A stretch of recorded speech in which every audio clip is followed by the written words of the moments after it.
I'm not Jewish, but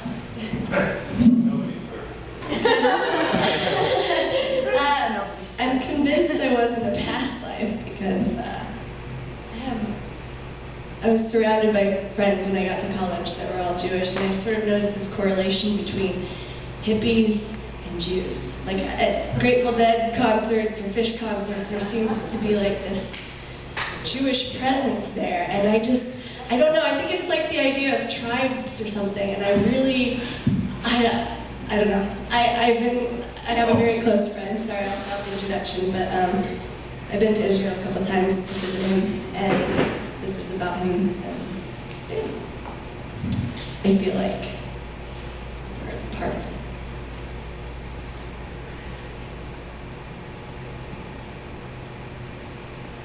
It has been 2 years since I've heard from you. And that's a long time for a best friend. It was your wedding night when I saw you last, as you slipped away with your new bride into a Jerusalem evening, so eager to touch her for the very first time. I could almost see lines of intention bending from your fingers, pouring rainbows over her body. And she looked like the pot of gold you've been waiting for.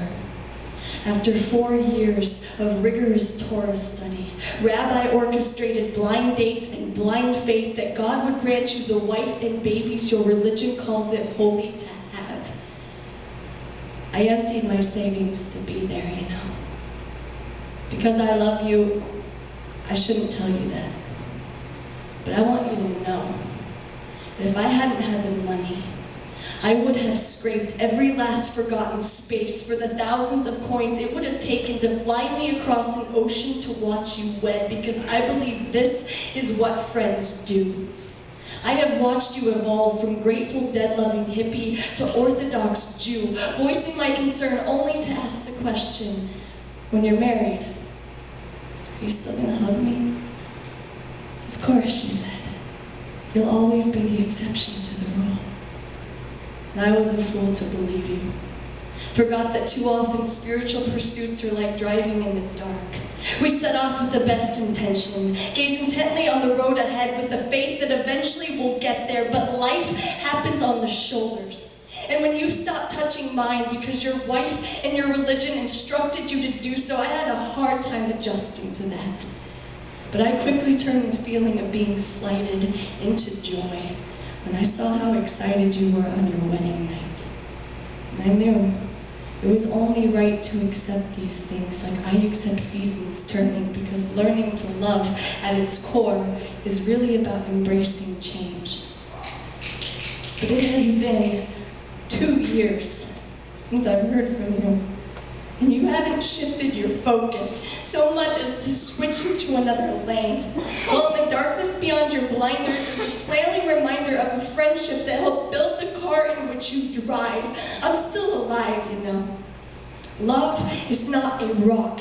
It is a living, breathing being, and I am tired of skipping stones. For Christ's sake, Seth, I helped you build your bones. And as I watch you suck the skeleton from your own skin, I have to ask, how are you holding up? Are you out of touch? Because I'm not out of feeling. And you may not hug me anymore, but maybe I need the healing sound of a phone call. This year has been really, really hard. Max and I buried the child of each other, and you didn't attend the funeral or so much as send a card, and I wonder if this will sting you when it hits. Like your absence has felt like a slap in the face. Like your silence feels like flowers dying. Like this friendship feels like flying across an ocean to arms that will not hug me. If you do not love me anymore, then at least send me some word that we've died. And I will scrape my insides for the thousands of coins it will take me